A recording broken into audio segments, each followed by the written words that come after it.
اهلا وسهلا بكم اعزائي المشاهدين الكرام، ونحن من صفحه يوميات اهل بلد روز الثانيه. طبعا نقدم لكم هذه الحلقه حلقه بمناسبه الاحتفال مهرجان شارع متنبي في شارع الشهداء في قضاء بلد روز.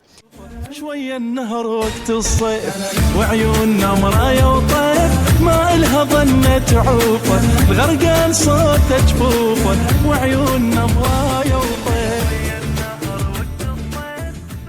الأمنية البطلة وحشدنا الشعبي الذين يدافعون عن أمن العراق ويقاتلون من أجل تحرير العراق من دنس داعش، ونقول لهم نحن في كادر بلد روز مدينتي للعمل التطوعي، نحن معكم ونعمل لأجلكم لأنكم تقاتلون بأنفسكم من أجل توفير الأمن لنا، ونحن نعمل من أجل توفير الفرحة إلى عوائلكم وأهلكم في المحافظة. يا الموصل بشر النصر جابوه، الحشد والجيش والعباس حاضر، راح يصير بيتش كثر تغيير، النص قاعد ورد والنص مقابر، وتحزمنا وفزعنا براية حسين، وقسمنا على الدواعش ما يظلون، راح نسوي من نطبها الاثنين، نشق حلوق ونكحل هالعيون، ونرث ثار النبي ونعيد الامجاد، ثارك يا نبي يونس نرجعه، اجا ويانا علي طلع من الحوت، من حلق الدواعش ما يطلعه. الله عليكم. ونرث ثار النبي ونعيد الامجاد، ثارك يا نبي يونس نرجعه، اجا ويانا علي ابو الحسنين طلع من الحوت، من حلق الدواعش ما يطلعه، احنا اولاد حيدر نقلب الكون اذا حره انتخت وتريد فزعه. الله يساعدك يا حشد العراق، الله يساعدك يا حشد العراق، يلبيكم عقال الوطن مرفوع، يا كان بدونكم ضيعنا الحقوق، وصفى ابن الحمولة بغير موضوع، بيكم ردت عويفية القاع، بعد ما بس جثث من داعش تهوع، يا جند الحشد وقفاتك على الراس، مو على راس عوف البيه مخدوع، يا من الجسد شيعة، يا الخذت من القلب هاك الجسد شيعة، وعلى كل الناس حبي إلك شيعة، هضيمة نحكي بكلمة السنة، والشيعة خلي صفة.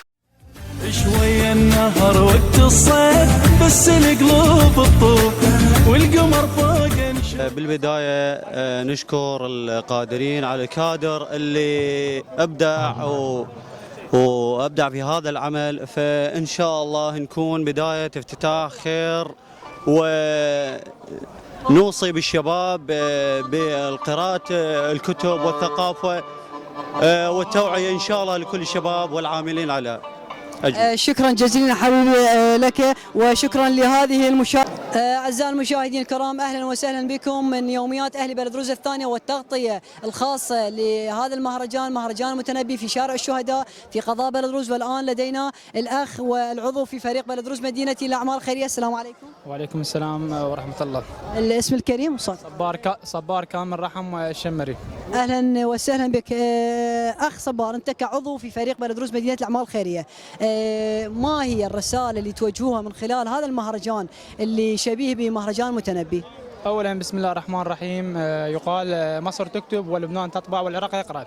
نحن شباب فريق بلد روز مدينة الأعمال الخيرية قمنا بعمل مهرجان الثقافي المتنبي، حيث يعد المهرجان أول في محافظة ديالى، وهذا المهرجان يحث الناس على القراءة وتشجيع وحث الناس على القراءة من أجل زيادة الوعي وتثقيفهم. بالإضافة لذلك تم عرض أكثر من 6000 كتاب في هذا المهرجان.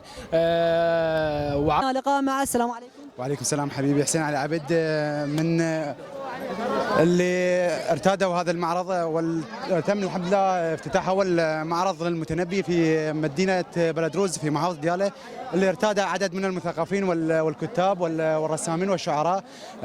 إذا أعزائي المشاهدين الكرام، راح يكون ختامنا مع أحد أعضاء فريق بلدروز مدينة اللي يعطينا إيجاز بهذا الاحتفال، وراح يكون ختاما إن شاء الله. السلام عليكم. السلام ورحمة الله وبركاته. كلمة حول افتتاح هذا المهرجان المتنبي في شارع الشهداء. طبعا بسم الله الرحمن الرحيم، برعاية فريق بلدروز مدينة العمل التطوعي ومشاركة المؤسسات الدينية وبعض الفرق التطوعية في محافظة ديالى. اليوم أقمنا مهرجان، هو الافتتاح اليوم، مهرجان المتنبي الأسبوع الثقافي. هذا المهرجان راح يستمر لأيام يوم الجمعة من الساعة 3 إلى الساعة 6. المهرجان ضمن به 22 فعالية، أهمها الفعالية هي 4000 كتاب في هذا المهرجان. هذا عمل هو الأول في قضاء بلدروز والأول في محافظة ديالى. عمل أعزائي المشاهدين شكرا جزيلا لكم، وخصصنا هذه التغطية حول الافتتاح مهرجان المتنبي في شارع الشهداء في قضاء بلدروز. إن شاء الله نكون عند حسن ظنكم ومن يوميات أهل بلدروز الثانية. شكرا جزيلا لكم، وأنا محدثكم وسام التميمي، وفي التصوير ضياء التميمي. إلى اللقاء.